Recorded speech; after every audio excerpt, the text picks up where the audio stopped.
etapas en el crecimiento de la fe, o niveles en el crecimiento de la fe. Y les invito a buscar en 1 de Juan capítulo 2, versos 12 al 14.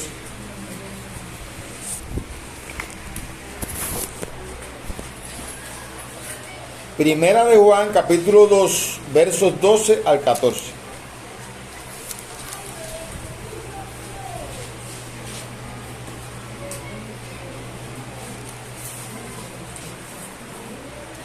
Leemos la palabra de Dios.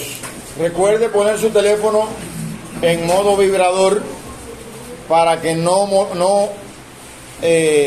afecte la concentración de sus hermanos. Primera de Juan 2, 12 al 14 dice, Primera de Juan 2, 12 al 14.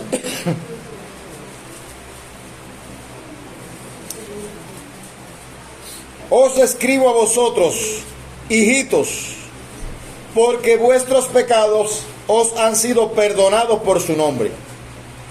Os escribo a vosotros, padres, porque conocéis al que es desde el principio. Os escribo a vosotros, jóvenes, porque habéis vencido al maligno. Os escribo a vosotros, hijitos, porque habéis conocido al Padre. Os he escrito a vosotros, padres, porque habéis conocido al que es desde el principio. Os he escrito a vosotros, jóvenes, porque sois fuertes, y la palabra de Dios permanece en vosotros, y habéis vencido al maligno. Vamos a terminar de leer los versículos 15 al 17. No améis al mundo, ni las cosas que están en el mundo. Si alguno ama al mundo, el amor del Padre no está en él.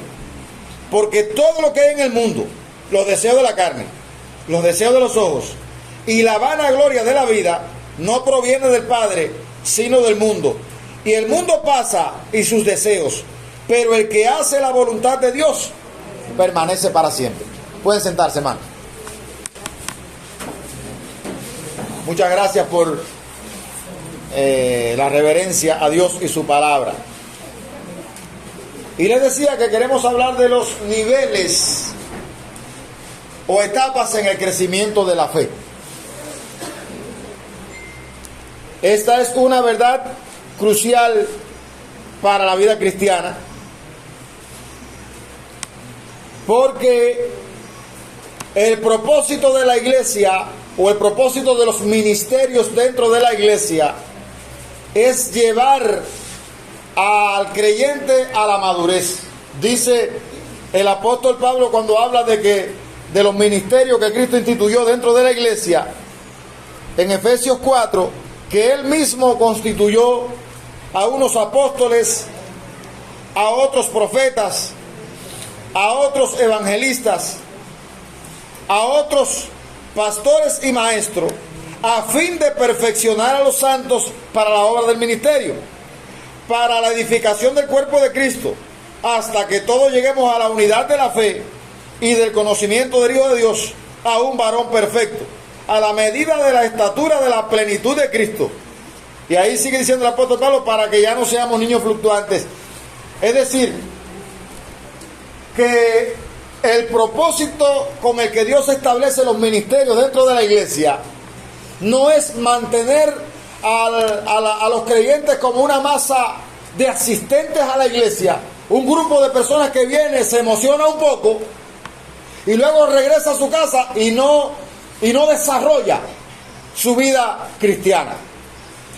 Yo quiero llamar la atención con respecto a la esencia del ministerio de Cristo. La principal razón por la que Cristo vino se resume en Juan 10:10. Yo he venido para que tengan vida. Porque lo peor que le puede pasar a usted no es que no tenga dinero, que no tenga agua, que no tenga corriente. Lo peor que le puede pasar a usted es que usted se muera. Porque usted vivo la corriente se puede recuperar y puede luchar por el dinero y puede recuperar la salud y así sucesivamente. Pero muerto usted no puede nada. Entonces, la principal razón de ser por la que Cristo vino fue precisamente devolverle la vida que el ser humano perdió en el huerto del Edén. Ahora, quiero también decir que donde hay vida, allí hay movimiento y desarrollo. Donde quiera que hay vida, sea vegetal, sea animal, humana o espiritual, donde quiera que hay vida tiene que haber movimiento. Yo recuerdo una anécdota del pastor Jorge Wilson, que él decía que recordaba la avenida 70 en La Habana, que una vez sembraron unos arbolitos que llevaron en una bolsa de nylon y los plantaron, y esos árboles comenzaron a desarrollarse. Y usted va todavía, no sé si todavía, pero usted va a La Habana y baja por 70 hasta Playa, y usted se va a dar cuenta que esos árboles comenzaron a desarrollarse y comenzaron a crecer, y las raíces levantaron la acera y partieron el pavimento. Porque esa flor que está ahí, o esa mata que está ahí, no puede hacer lo mismo. ¿Usted sabe por qué no puede hacer lo mismo? Porque no tiene vida. No es que no tiene raíces. No tiene vida. Esa mata, sus colores eran más vivos cuando ella llegó aquí.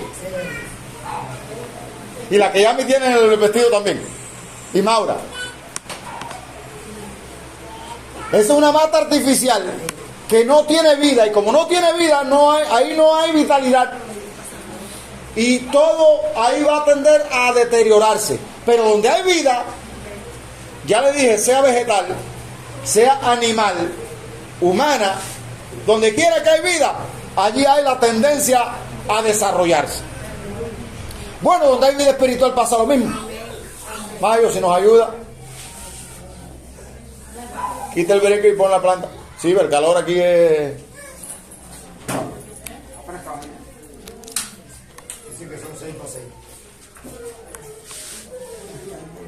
Entonces, no pierda la concentración.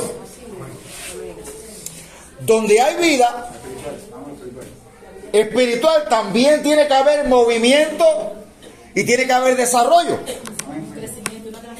El cristiano es retado a crecer, a desarrollarse en la fe y no a quedarse como un bebé espiritual. Hay personas que llevan 20 años en el evangelio y no saben lo que creen. No pueden defender lo que creen. Aquí nos encontramos, aquí el apóstol Juan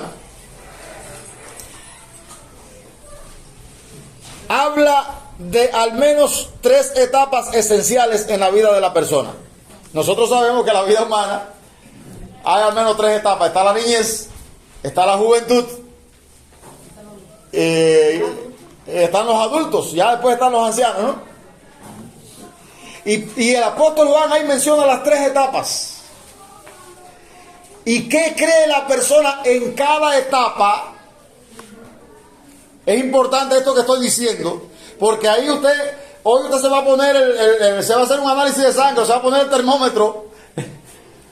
Usted va a hacer un test para valorar en qué etapa del desarrollo de su vida espiritual usted está.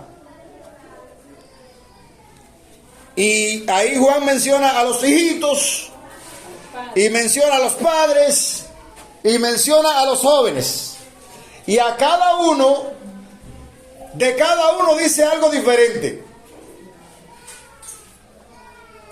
A mí me llama la atención que de los padres dice la misma cosa. La primera y la segunda vez dice la misma cosa. Pero de los hijos, de los hijitos.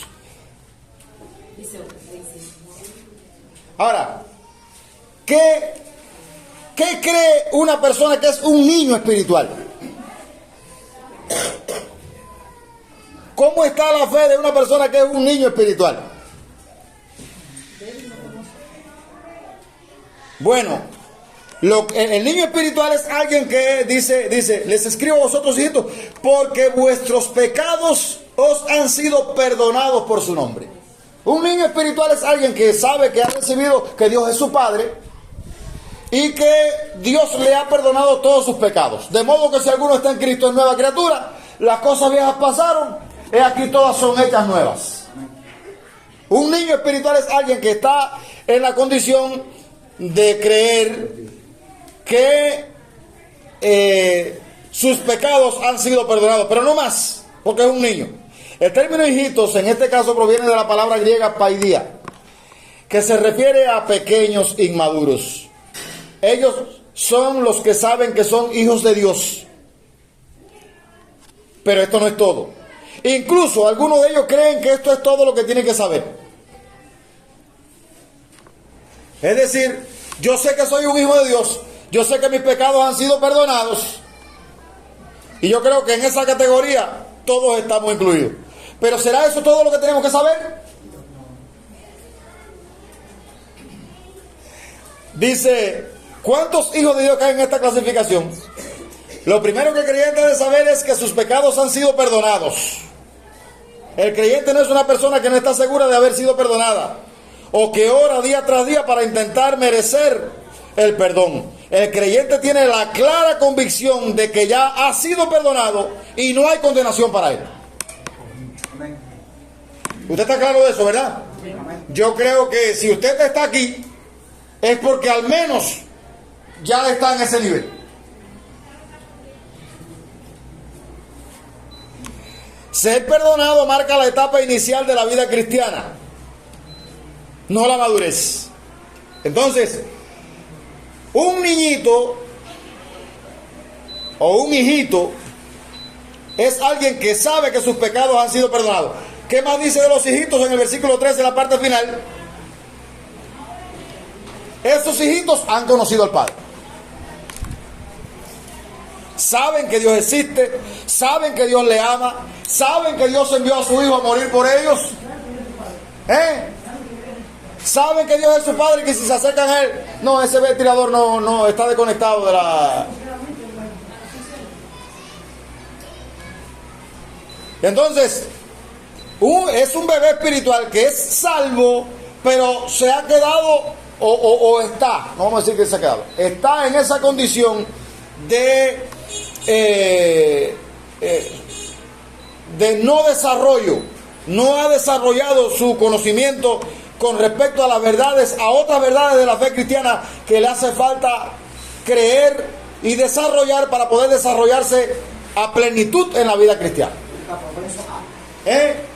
Por supuesto. Ese niñito, como en la vida natural, ese niñito está sujeto a temores, a desviaciones.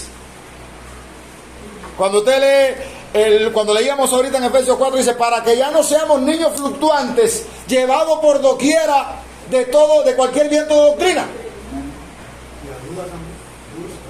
Sí, pues como es alguien que no domina bien, pues sencillamente él lo que sabe es que sus pecados fueron perdonados y que él tiene vida eterna, que Dios es su Padre y que hasta ahí. Ahora, es normal, es natural que una persona pase una etapa de su infancia o una etapa en su infancia. Yo estaba mirando a Marian, que Marian tiene 8 o 9 años, 10 años, y ya Marian tiene casi cuerpecito de mujer, pero es una niña. Miraba ahora la otra, Laura, que tiene 14 años, y yo le preguntaba a Nelson, y Nelson decía, tiene 18, porque ella ha desarrollado biológicamente un cuerpo que es una mujer, pero cuando usted va al intelecto, es una niña. Es una menor de edad. Y el que se meta con ella está enredado. Mira ya a mí como dice que sí. Entonces, hermano, lo que quiero que valore es el desarrollo que va teniendo la persona en la vida de manera normal. Ahora, lo que no es correcto es que esas niñas que van desarrollando lleguen a 20 años y sigan pensando con una mente infantil. Eso no es normal. Los mismos procesos de la vida lo van llevando a desarrollar, a desarrollar habilidades a crear capacidades para poder desarrollarse en la vida. Porque si sigue con la mente infantil, el mundo se lo trae. Entonces, aquí el apóstol Juan menciona la próxima o la etapa que le sigue. Son los jóvenes.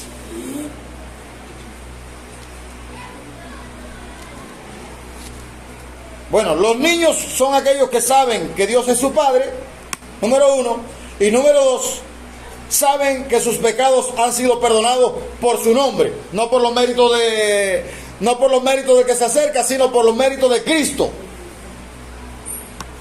Es importante que llame la atención sobre eso. Ahora, ¿cuál es la diferencia entre el niño espiritual y el joven espiritual? Busquemos ahí mismo en el pasaje bíblico qué dice de los jóvenes espirituales.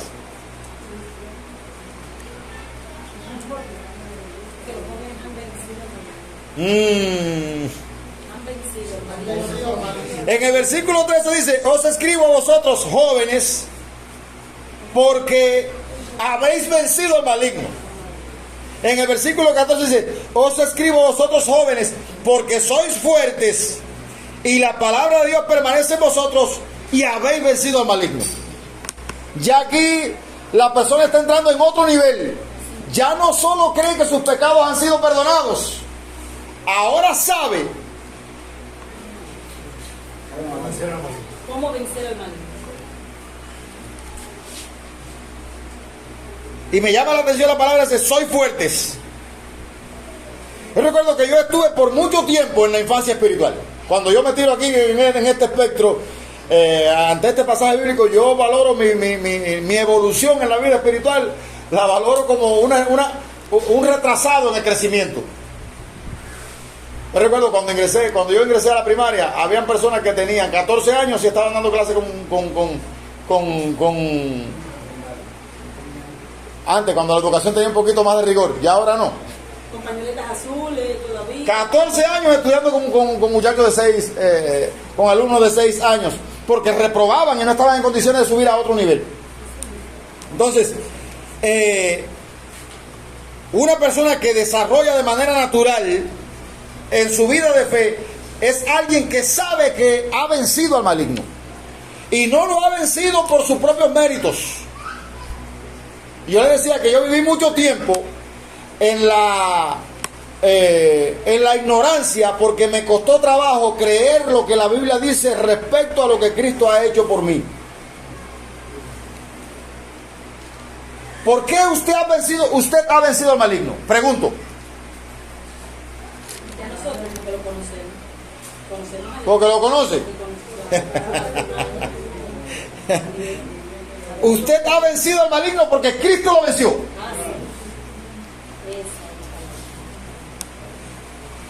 Cuando la Biblia dice que nosotros somos más que vencedores, dice que somos más que vencedores por medio de aquel que nos amó a nosotros. Entonces, una persona joven en la fe es alguien que está robustecido. Ya su fe no es una fe nada más que de perdón de pecado. Es alguien que está militando en la vida cristiana, luchando por la fe, y sabe que aunque tiene un enemigo que está batallando contra él, pero él ha vencido a ese enemigo. Y lo ha vencido porque su general lo venció. A mí me instaba mucho: tú puedes ser el pequeño David que vence al gigante Goliat. Cuando yo pude entender que el pequeño David que venció al gigante Goliat, ¿quién fue? Fue Jesucristo, hermano. Jesucristo fue el pequeño David que se hizo hombre y en su condición de hombre venció a Satanás. Dice la Biblia que él destruyó por medio de la muerte al que tenía el imperio de la muerte.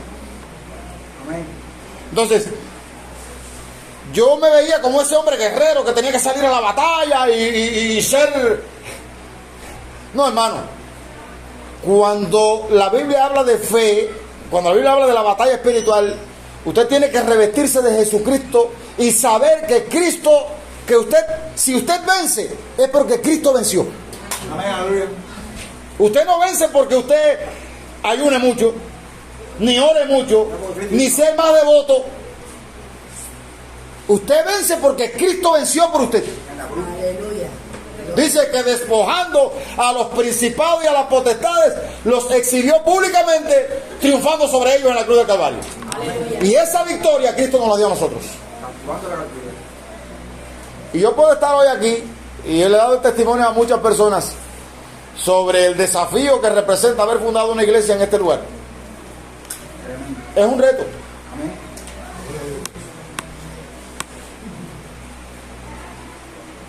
Humanamente hablando, no teníamos ni los recursos materiales, ni la economía, no teníamos... ¿Qué teníamos a nuestro favor? La voluntad de Dios del Señor. Al dueño de todo. Aquí hay muchos testigos. ¿Qué teníamos a nuestro favor? Nada. Todos los vientos eran contrarios. Lo único que podía sostener no era la fe en que el Señor se iba a encargar de su obra. Al que dice es y se hace. Al que de la nada creó el mundo. Entonces, cuando en nosotros se activa la fe auténtica, esa fe nos lleva a obrar, porque queremos honrar a Dios en base a lo que queremos hacer. Y no importa quién se levante, el Señor se encarga de poner cada cosa en el lugar donde debe. Aleluya. Entonces, debemos estar claros, hermanos, que el joven es alguien que sabe lo que Cristo ha hecho por él, que sabe quién es él, que sabe quién es Cristo, que sabe lo que Cristo ha hecho por él, que sabe quién es él en Cristo. Entonces no tiene temor. Hasta no hace mucho yo pasaba por el lado de donde tiraban un trabajo de eso de brujería en 4 caminos, y yo le sacaba el cuerpo. Y recuerdo que no hace mucho fui a una casa donde tenían enterrados cráneos. Amén. Y clavos, y recogí. La motorina iba con 2 sacos y casi no podía ni darle al timón para botar todas aquellas cosas. En otros tiempos yo hubiese hecho eso espantado.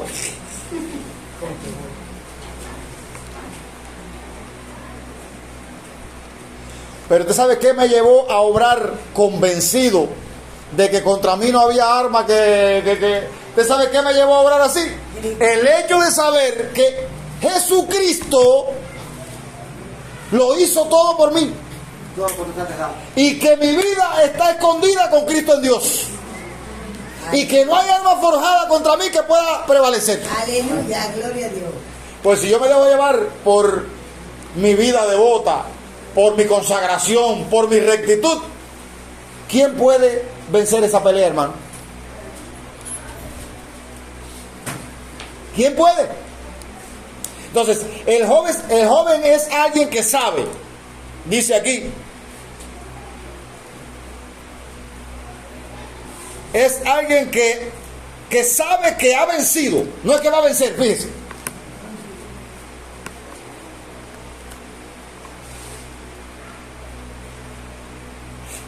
Y aparece 2 veces, decía el maestro enseñándonos ayer aquí, cuando nosotros en el idioma español, cuando nosotros queremos hablar de algo grande, decimos grandísimo, bellísimo, el grado superlativo, ¿no? Pero en el griego no hay grado superlativo, o en el hebreo. Cuando un hebreo quería darle esa connotación de grandeza a algo, ¿usted sabe lo que hacía? Lo repetía 2 veces. Eso lo aprendí yo ayer aquí sentado. Cuando él quería decir, darle una connotación extraordinaria, él repetía 2 veces la idea. ¿Está ahí la idea 2 veces? A los jóvenes, ¿qué dice de los jóvenes? 2 veces dice, han vencido.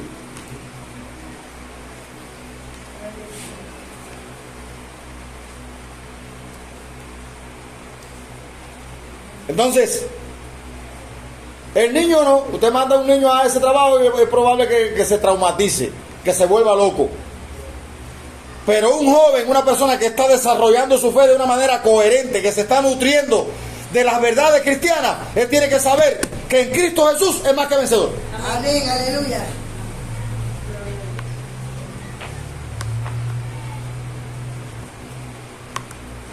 Y el mismo Juan, creo que el mismo Juan es el que dice que el diablo no puede tocar su vida porque su vida está escondida con Cristo en Dios. El maligno no la puede tocar. Todo aquel que es nacido de Dios, Dios le guarda y al maligno no le toca. Si alguien pudiera ayudarme con ese texto bíblico. Entonces,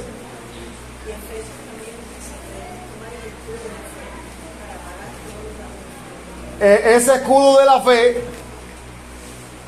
importante, porque en esa batalla muchas veces nos vamos a encontrar como que, y tú te vas a meter en esa bronca, y tú vas a quitar ese trabajo del medio, te puede coger a ti. No, hermano, por eso usted tiene que orar en plena certidumbre de fe, y fe es creer lo que la Biblia dice que Cristo ha hecho por usted. Un niño cree que Dios es su padre y que sus pecados han sido perdonados. Pero un joven es alguien que sabe cuál es la posición que ocupa en Cristo Jesús. Sabemos que somos de Dios, porque el mundo entero está bajo la ley. Sabemos que todo aquel que es nacido de Dios no practica el pecado, pero aquel que fue engendrado por Dios, Dios le guarda y la vida. ¿Dónde está? Está en Juan, Primera de Juan 5. Primera de Juan 5:8. 5:18. Y sabemos que todo aquel que es de Dios no practica el pecado, porque Pues aquel que fue engendrado por Dios, le guarda. ¿Quién fue el que fue engendrado por Dios? Jesucristo. Jesucristo le guarda y el maligno. no le toca. Ah, mire, hermano, qué diferencia. A los lugares donde usted va y todo es diablo y demonio y reprensión, No puede tocar. no te puede tocar.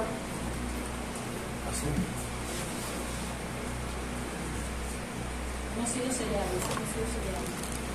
Entonces, el joven es alguien que está establecido en esa verdad de que él no dice que va a vencer. Yo cuando ingresé al seminario bautista, el capellán era el encargado de la vida espiritual de todo lo que estábamos allí. Y él todas las mañanas iba a la capilla. A las 6 de la mañana teníamos que estar en la capilla. Y él, 6:20, y él iba a la capilla. Y recuerdo que una vez dijo que el cristiano no lucha por la victoria, sino desde la victoria. El cristiano maduro no lucha por la victoria porque sabe que Cristo le dio la victoria. Esa verdad está varias veces reseñada en las Escrituras. Dios nos lleva a nosotros siempre en triunfo en Cristo Jesús. Antes, en todas estas cosas, somos ni siquiera vencedores, más que vencedores por medio de aquel que nos amó. Amén. Entonces, el cristiano es alguien que se sabe vencedor. Yo no tengo que echar la pelea para saber que gané, ni tengo que esperar el final de lo que está pasando para saber lo que va a pasar. Dios nunca ha perdido una batalla. Y no la perderá. Y eso es lo que debe sostenernos a nosotros firmes, confiados en que si Él nunca la ha perdido, esta no va a ser la que va a perder. Entonces, ese creyente joven que es alguien que sabe que ha vencido, entonces no vive con temor, no vive con miedo, porque él sabe que no hay arma forjada contra él que pueda prevalecer. Él sabe que si Dios es por él, ¿quién contra él? Y yo le pregunto, hermano, ¿y vive usted así? ¿O nada más tiene que oír sonar un trueno para vivir, para esconderse en la cueva?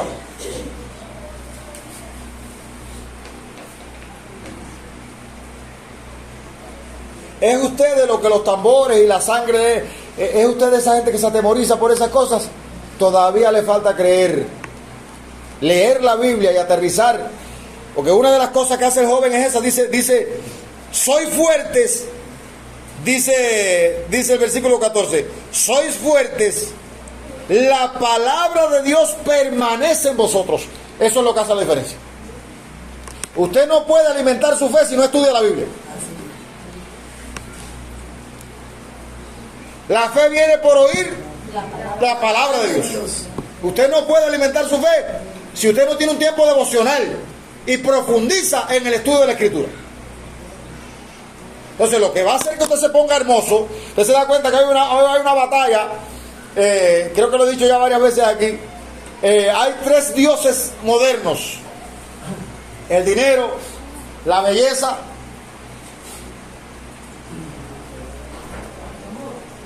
la moda de belleza. Bueno, creo que la fama es el otro dios. Todo el mundo quiere tener una medalla de campeón olímpico. Todo el mundo quiere un nombre que se le reconozca. Todo el mundo quiere tener dinero. Todo el mundo quiere lucir un cuerpo atlético. Y usted ve que la gente va al gimnasio y se gasta su fortuna para ponerse uña postiza, para hacerse decoraciones en el cuerpo, queriendo lucir mejor. Y yo pregunto, ¿y la vida espiritual qué? ¿Cuántos recursos destinamos? Que ya no es ni dinero ni... ¿Cuánto tiempo nosotros dedicamos al estudio de la palabra? Si nosotros si queremos que nuestra fe sea una fe saludable, pues nosotros también debemos dedicar tiempo a estudiar la palabra y aprender de ella las verdades que van a formar parte de lo que nosotros creemos.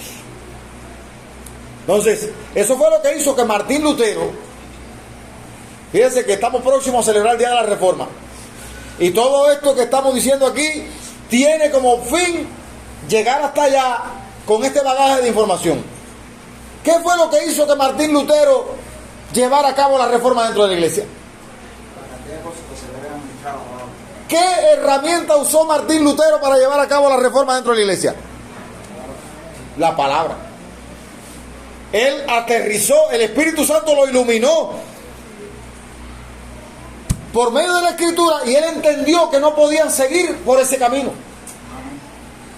Y emprendió una reforma que el diablo se levantó, literal, se levantó contra él queriendo destruirlo, pero finalmente no pudo.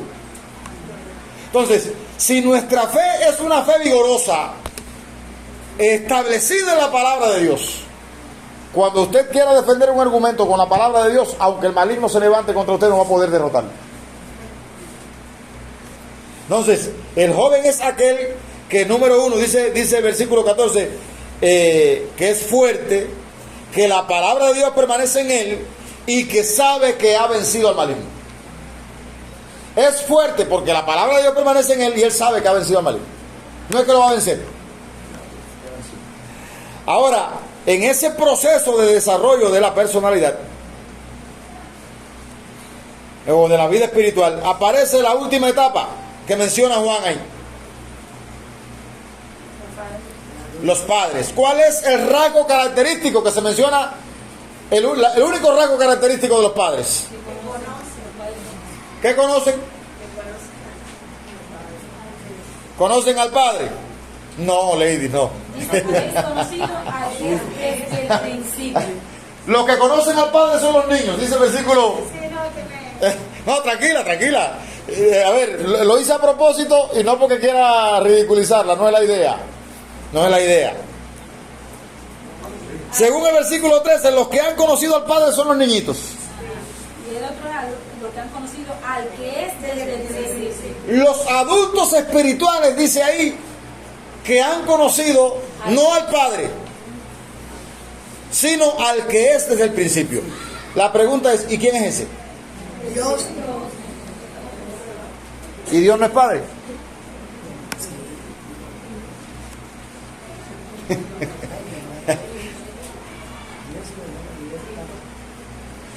Si usted, ¿y cómo sabe que es Cristo? Dice que la palabra dice que desde el principio, en Juan, Ahí mismo, Juan 1, ahí mismo, primero Juan 1:1, ¿qué dice? ¿Qué dice? lo que era desde el principio, lo que hemos oído, lo que hemos visto con nuestros oídos, lo hemos contemplado y palpado en nuestras manos, tocante al verbo de vida. ¿Y el verbo quién es? Juan tiene un interés, no voy a decir desmedido, porque no en la Biblia no creo.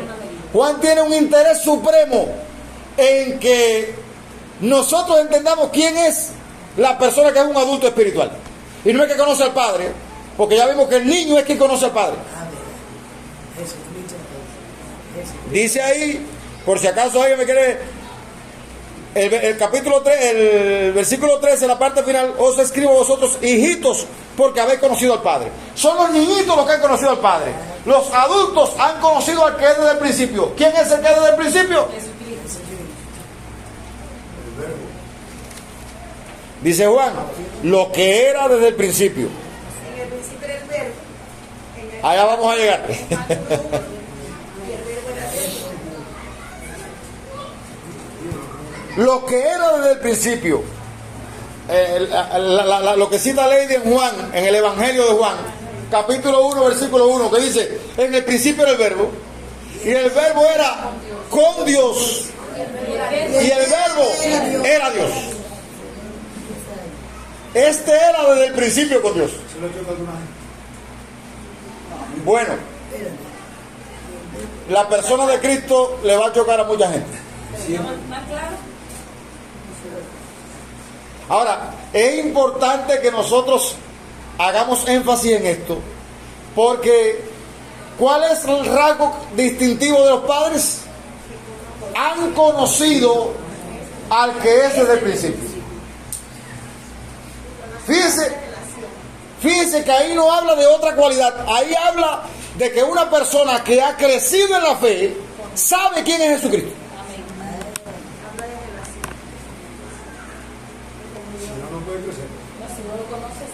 Y yo creía que era Dios. Jesucristo es Dios. ¿Tú creías que era el Padre? No, ahí el Padre dice que son los niñitos los que saben. Yo tengo Dios mi Padre y Dios me perdonó de pecado. Eso es lo que enseñamos con los hijitos. Con los jóvenes son fuertes porque la palabra de Dios permanece en ellos y saben que han vencido al maligno. Pero los adultos espirituales conocen a Jesucristo, saben quién es Jesucristo. Entonces, es importante la doctrina de Jesucristo. Es esencial, diría yo.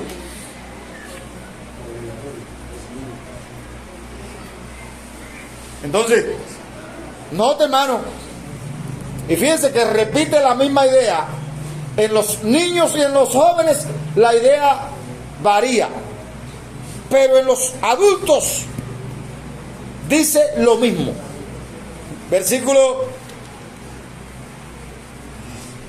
Versículo 13, os escribo a vosotros, padres, porque conocéis al que desde el principio. Versículo 14, os he escrito a vosotros, padres, porque habéis conocido al que desde el principio.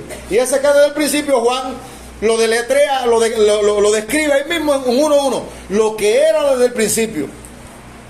Y no fue que me lo comentaron, lo que hemos oído, lo que hemos visto con nuestros ojos, y lo hemos contemplado, y palparon nuestras manos tocante al verbo de vida, porque la vida fue manifestada y la hemos visto y testificamos, y os anunciamos la vida eterna, la cual estaba con el Padre y se nos manifestó. Y sigue diciendo, lo que hemos visto y oído, eso les anunciamos a ustedes. Entonces, una persona adulta es una persona que sabe quién es Jesucristo. Y lamentablemente aquí mismo hubo una persona que no hace mucho le dije a ustedes que me estaba preguntando si Jesucristo es Dios, ¿por qué en Juan 14:28 dice que del día y la hora de su venida nadie lo sabe sino solamente el Padre?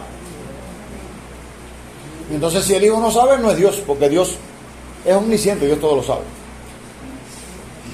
Usted debe estar en condiciones de saber explicar eso.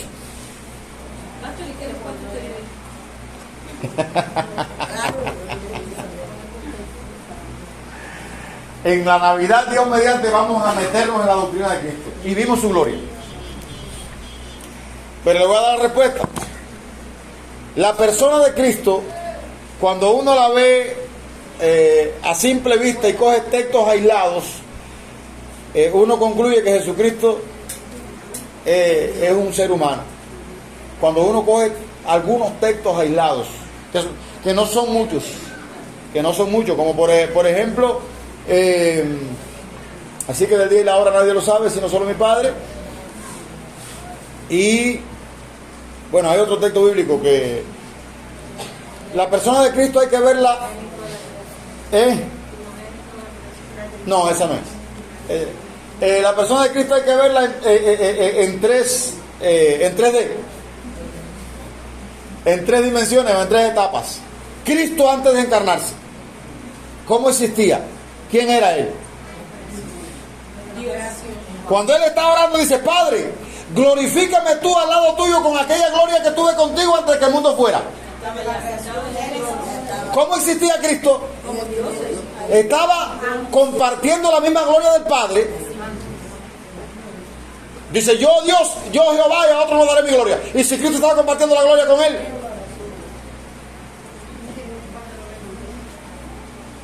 Bueno, eso por solo citar un texto. Cristo antes de venir al mundo. Cristo que dejó su trono. Mira que cantamos ese cántico aquí. Se despojó y tomando condición de hombre vino y habitó entre nosotros. Y Cristo como hijo, como hombre, no como hijo, como hombre, y desde esa condición de hombre que se despojó, dice, es que Él habla en esos términos. Sufrió hambre, sed.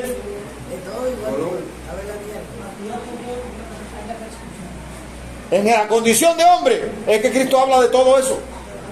Pero después de eso Cristo se levantó y está sentado a la diestra del Padre, allá compartiendo su gloria y recibiendo adoración. Entonces, ¿ya entendió? Entonces, la persona de Cristo hay que estudiarla como un todo, porque si no, ¿qué vamos a hacer con esa? En el principio era el verbo, y el verbo era con Dios, y el verbo era Dios.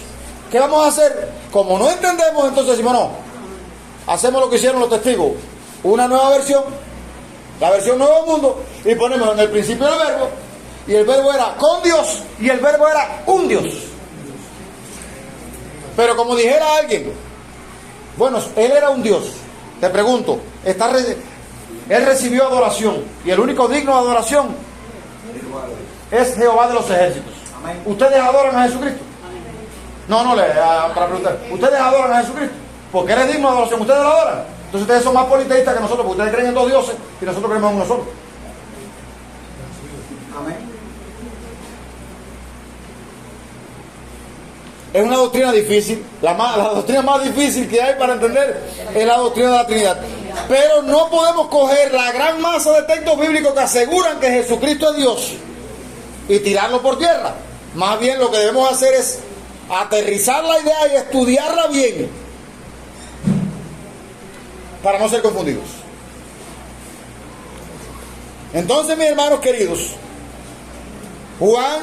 cuando Juan habla de la persona que ha madurado en la fe, él dice que esa persona que ha madurado en la fe conoce a Jesucristo.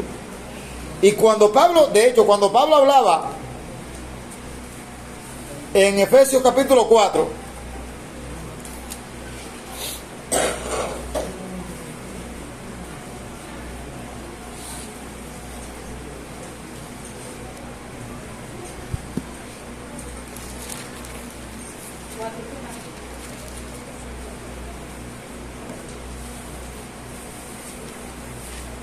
Señor, 4:13. hasta que todos lleguemos a la unidad de la fe y del conocimiento del Hijo de Dios y a un varón perfecto, a la medida de la estatura de la plenitud de Cristo.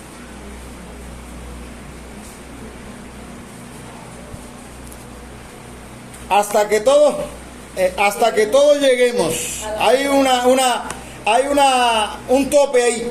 Ese hasta es el límite. Hasta que todos lleguemos a la unidad de la fe y del conocimiento del Hijo de Dios.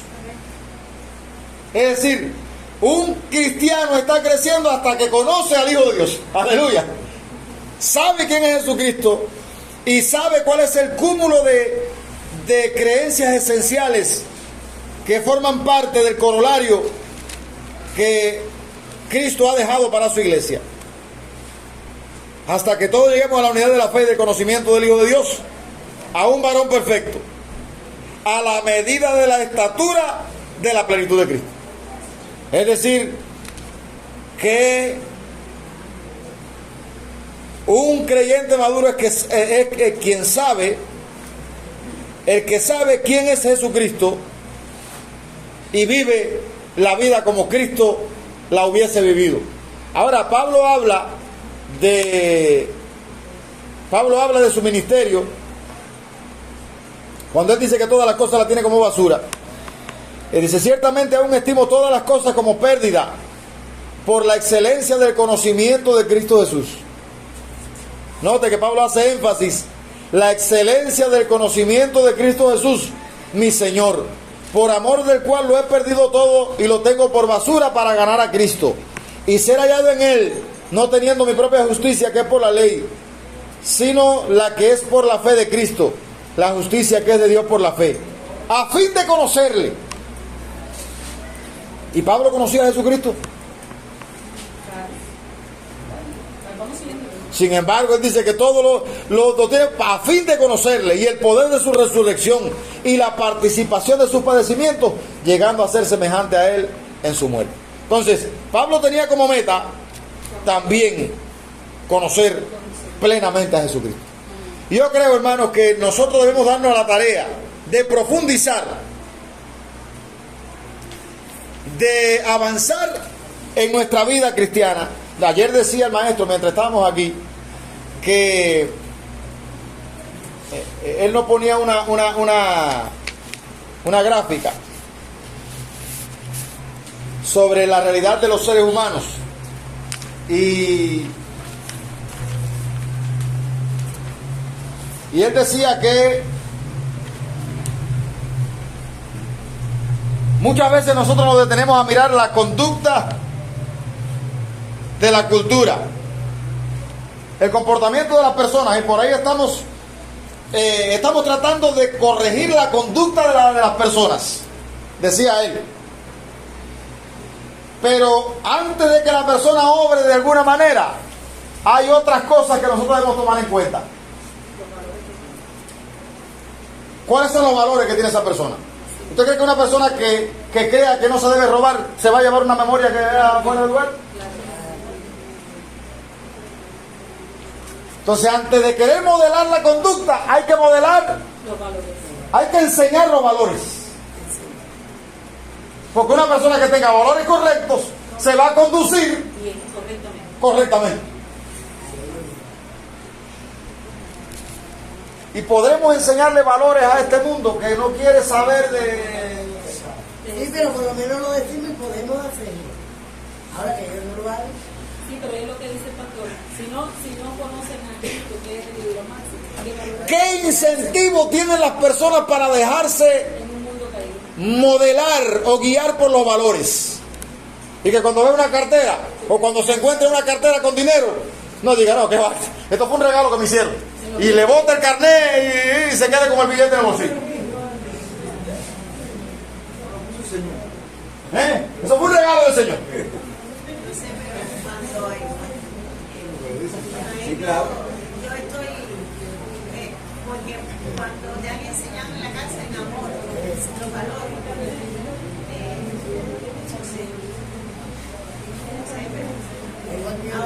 aún cuando yo no conocía al Señor, Sí. muchas veces en mi casa, a ver, mi abuela todos los días reiteraba acerca de muchas cosas que nosotros no hacíamos. Hacíamos otras, ¿no? Porque siempre el hombre, el pecado no siempre es madre, que eso. Sí, yo entiendo lo que usted está tratando de comunicar. En el tema del pecado, Yo no creo que toda Cuba fuera cristiana en los tiempos de mis ancestros. Sin embargo, el puerco del vecino podía ir a comer al patio del otro vecino.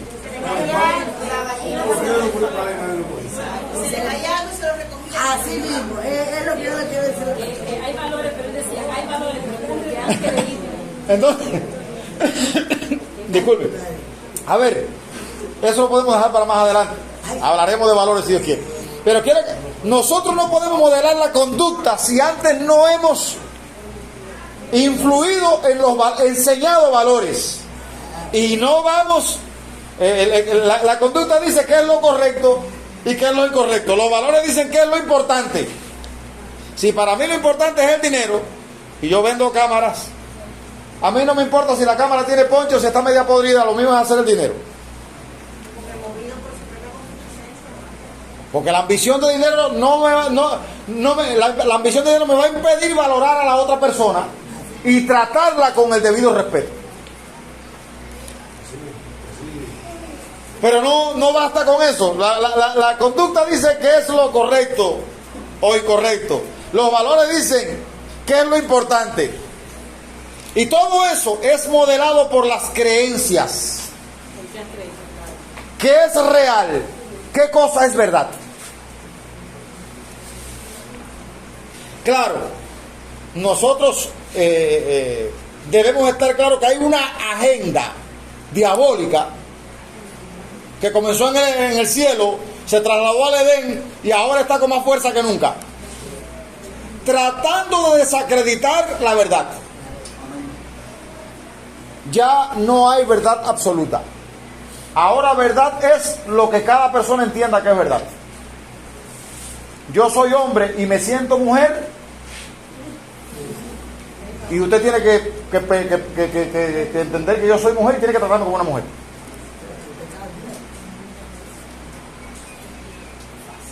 Y si no me trata como mujer, lo acuso.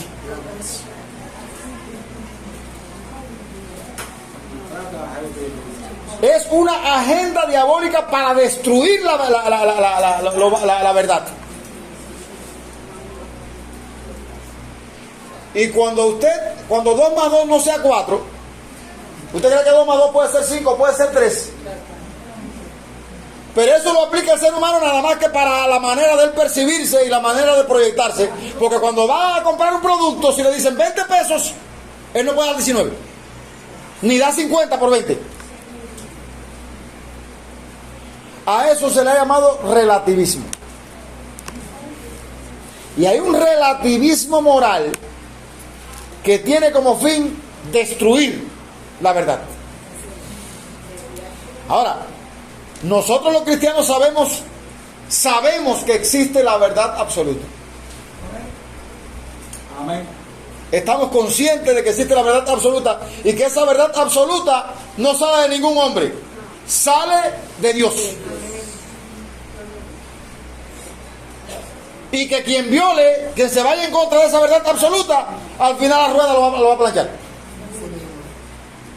Para nosotros, la verdad absoluta está en Cristo. Aleluya, gloria a Dios. Cristo dijo, yo soy el camino, La verdad y la verdad, y la vida. Y nadie viene al Padre sino a través de mí. Y fíjense, ya yo estoy terminando. Yo les voy a dejar como tarea esta semana. No, a mí no me gusta mucho su tarea. ¿No les gusta la tarea? No, usted tiene que decirme las cosas a mí. Diga las cosas a mí. No hay problema. ¿Cuál es la cualidad según Miriam, por favor? Miriam, hay una sola aquí. ¿Cuál es el rasgo característico de los padres según lo que acá estamos estudiando? No. Vimos que están los hijitos, los jóvenes y los padres. Sí, déjeme a Miriam. Ay, Si yo me quiero sin dígaseme. Ahora sí estamos enredados, hermano. Que si él cree que es Miriam, es Miriam. Ahora sí estamos enredados.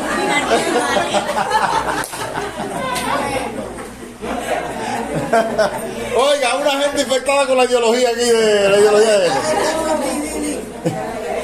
No, ustedes conocen a Llover. Sí, yo lo que le digo de la tarea que no es lo mismo. ¿Qué dice de los padres? ¿Qué dice de los padres? ¿Qué dice de los padres? Aquí se repite 2 veces ahí. Comienza con C, termina en E. No, ya no tiene. Con C empieza y termina en E. ¿Quién ayuda a Miriam? ¿Qué dice de los Se padres? conocen. Conocen al que es desde el principio. Bueno, yo en sintonía con el Espíritu Santo y con lo que dice la Escritura, le voy a dejar la tarea de profundizar. Usted va a leer en Juan. Usted va a leer en el Evangelio de Juan. En el Evangelio de Juan usted va a buscar la identidad de Jesucristo. ¿Sabe que Juan 1:1 comienza ahí? Más claro no canta gallo. Juan tiene un interés. ¿Y sabe cómo termina Juan? Estas cosas se han escrito para que creáis que Jesucristo es el Hijo de Dios. Pero ese Hijo de Dios, usted me lo va... El domingo que viene aquí vamos a formar un debate sobre el término Hijo de Dios. Porque el testigo dice que Jesucristo sí es hijo de Dios, pero no es Dios.